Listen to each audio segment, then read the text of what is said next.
जब इंसान ने पहली बार रात में आकाश की ओर देखा तो उसे लगा कि यही पूरा ब्रह्मांड है। फिर दूरबीन बनी तो पता चला कि हमारी पृथ्वी ब्रह्मांड का केंद्र नहीं है। कुछ 100 साल बाद हमने जाना कि हमारा सूर्य भी कोई खास नहीं, बल्कि वह तो अरबों तारों में से सिर्फ एक तारा है। फिर पता चला कि हमारी मिल्की वे भी अकेली नहीं है, बल्कि ऐसी अरबों गैलेक्सियां इस ब्रह्मांड में मौजूद है। और अब 21वीं सदी में आकर हमें एक और सच्चाई का सामना करना पड़ा है। जिस ब्रह्मांड को हम देख सकते हैं, समझ सकते हैं और माप सकते हैं, वह पूरा ब्रह्मांड नहीं है, वह तो सिर्फ 5% है। तो फिर बाकी 95% कहाँ है? अगर उसे कोई देख नहीं सकता, छू नहीं सकता और आज तक किसी प्रयोगशाला में साबित भी नहीं कर पाया, तो वैज्ञानिक इतने यकीन से कैसे कह देते हैं कि वह वास्तव में मौजूद है? दोस्तों, जो चीज हमें दिखाई दे रही है उसके बारे में हम पूरी तरह नहीं जान सके, तो जो चीज हमें दिखाई ही नहीं दे रही उसके बारे में हम कैसे जानेंगे? आज हम आपको ब्रह्मांड के उस 95% भाग में ले चलेंगे जहां कुछ दिखाई ही नहीं देता। लेकिन इस अदृश्य 95% को समझने के लिए हमें समय में लगभग 13.8 अरब साल पीछे जाना होगा। उस समय न पृथ्वी थी, न सूर्य, न कोई तारा और न ही कोई गैलेक्सी। पूरा ब्रह्मांड एक इनक्रेडिबल रूप से गर्म और अत्यंत कंडेंस्ड स्टेट में सिमटा हुआ था। फिर एक ऐसी घटना हुई जिसने हमेशा के लिए सब कुछ बदल दिया। इसे हम आज बिग बैंग के नाम से जानते हैं। ध्यान रहे, बिग बैंग किसी खाली अंतरिक्ष में हुआ विस्फोट नहीं था, बल्कि उसी क्षण अंतरिक्ष और समय की शुरुआत भी हुई। शुरुआत में ब्रह्मांड इतना गर्म था कि कोई परमाणु भी नहीं बन सकता था, लेकिन तापमान घटने पर सबसे पहले हाइड्रोजन और हीलियम जैसे हल्के तत्व बने। फिर गुरुत्वाकर्षण ने इन्हीं गैसों को एक साथ खींचना शुरू किया, जिससे पहले तारे और फिर पहली गैलेक्सियां बनी। अरबों वर्षों बाद इसी प्रक्रिया से हमारा सौरमंडल, हमारी पृथ्वी और अंततः हम अस्तित्व में आए। आज रात के आकाश में असंख्य तारे देखकर लगता है कि यही पूरा ब्रह्मांड है, लेकिन यही विज्ञान ने एक ऐसी खोज की जिसने हमारी पूरी समझ बदल दी। वैज्ञानिकों ने जब पूरे ब्रह्मांड का हिसाब लगाया तो परिणाम चौंकाने वाला था। तारे, ग्रह, चांद, नेबुला, गैलेक्सियां, यहाँ तक कि हमारा अपना शरीर, ये सब मिलकर पूरे ब्रह्मांड का सिर्फ 5% है। यानी बाकी 95% ऐसी चीजों से बना है जिन्हें आज तक कोई इंसान सीधे देख नहीं पाया। वैज्ञानिक इस अदृश्य हिस्से को 2 नाम देते हैं, डार्क मैटर और डार्क एनर्जी। लेकिन अगर इन्हें किसी ने देखा ही नहीं तो इनके अस्तित्व पर इतना भरोसा क्यों है? दरअसल विज्ञान में हर चीज को देखने की जरूरत नहीं होती। कई बार किसी चीज का अस्तित्व उसके प्रभाव से साबित होता है। जैसे हवा दिखाई नहीं देती, लेकिन हिलते हुए पेड़ बता देते हैं कि हवा चल रही है।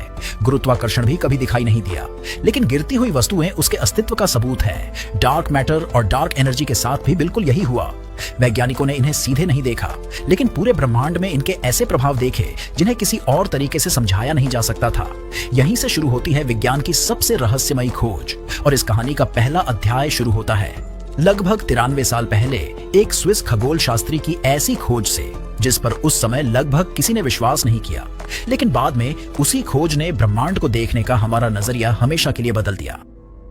साल था 1933। उस समय स्विस खगोल शास्त्री फ्रिट्ज ज़्विकी दूर स्थित एक विशाल गैलेक्सी समूह कोमा क्लस्टर का अध्ययन कर रहे थे, जिसमें हजारों गैलेक्सियां मौजूद हैं। उनका सवाल था कि ये सभी गैलेक्सियां इतनी तेज गति से घूमते हुए भी एक साथ कैसे बनी हुई हैं। उन्होंने दिखाई देने वाले तारों, गैस और अन्य पदार्थ का कुल द्रव्यमान निकाला।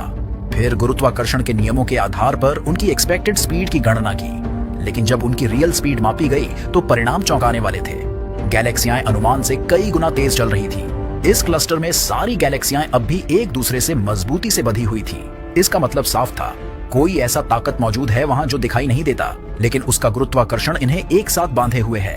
ज़्विकी ने इस अदृश्य द्रव्यमान को नाम दिया डार्क मैटर। लेकिन उस समय अधिकांश वैज्ञानिकों ने उनकी बात को गंभीरता से नहीं लिया। उन्हें लगा कि शायद गणना या माप में कोई गलती है। ऐसा लगा कि यह विचार यहीं खत्म हो जाएगा। लेकिन लगभग 40 साल बाद एक नई खोज ने पूरी दुनिया को फिर से डार्क मैटर की ओर देखने पर मजबूर कर दिया।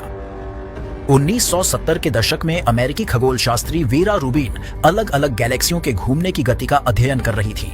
उन्हें उम्मीद थी कि गैलेक्सी के केंद्र के पास मौजूद तारे तेज घूमेंगे और किनारों पर मौजूद तारे धीमे। ठीक वैसे ही जैसे हमारे सौर मंडल में मरक्यूरी सूर्य की परिक्रमा नेपट्यून से कहीं तेज करता है। लेकिन गैलेक्सियों में ऐसा नहीं हुआ। माप लेने पर पता चला कि किनारों पर मौजूद तारे भी लगभग उतनी ही तेज गति से घूम रहे थे जितनी तेज केंद्र के पास वाले तारे। फिजिक्स के नियमों के अनुसार ऐसा संभव नहीं होना चाहिए था, क्योंकि ये तारे एक लय और एक समान स्पीड से चल रहे थे, जबकि इनको तो इधर उधर भाग जाना था। लेकिन वे आज भी अपनी कक्षाओं में बने हुए हैं। इसका केवल एक ही मतलब था, गैलेक्सी के चारों ओर किसी अदृश्य पदार्थ का एक विशाल हेलो फैला हुआ है, जिसका गुरुत्वाकर्षण इन सभी तारों को बांधे हुए है। यहीं से डार्क मैटर केवल एक अनुमान नहीं रहा, बल्कि मॉडर्न एस्ट्रोनॉमी की सबसे मजबूत वैज्ञानिक कॉन्सेप्ट्स में से एक बन गया। लेकिन अब सबसे बड़ा सवाल था, अगर डार्क मैटर सचमुच मौजूद है तो आखिर यह बना किस चीज से है? पहले वैज्ञानिकों को लगा कि डार्क मैटर शायद ऐसी चीजों से बना है जो दिखाई नहीं देती, जैसे बुझ चुके तारे, भटके हुए ग्रह या गैस के बादल। लेकिन जब उन्होंने इन सभी की गणना की तो पता चला कि इनसे ब्रह्मांड का रहस्य नहीं सुलझता। यानी डार्क मैटर इन सबसे अलग कोई चीज है। यह दिखाई नहीं देता क्योंकि यह रोशनी के साथ लगभग कोई प्रतिक्रिया करता ही नहीं, लेकिन इसका गुरुत्वाकर्षण गैलेक्सियों को बिखरने से बचाए रखता है। वैज्ञानिक आज भी यह पता लगाने की कोशिश कर रहे हैं कि यह आखिर बना किस चीज से है, लेकिन अब तक किसी की भी पुष्टि नहीं हो सकी है। यानी डार्क मैटर के होने के सबूत तो हैं, लेकिन यह वास्तव में क्या है, इसका जवाब आज भी किसी के पास नहीं है। पिछले लगभग 50 वर्षों से वैज्ञानिक यही जानने की कोशिश कर रहे हैं कि क्या डार्क मैटर को सीधे देखा या पकड़ा जा सकता है। इसके लिए जमीन के सैकड़ों मीटर नीचे बेहद संवेदनशील प्रयोगशालाएं बनाई गई, जहां विशाल डिटेक्टर वर्षों तक इसके किसी कण के संकेत का इंतजार करते रहे। लेकिन आज तक कोई निर्णायक सबूत नहीं मिला। क्या इसका मतलब है कि डार्क मैटर मौजूद नहीं है?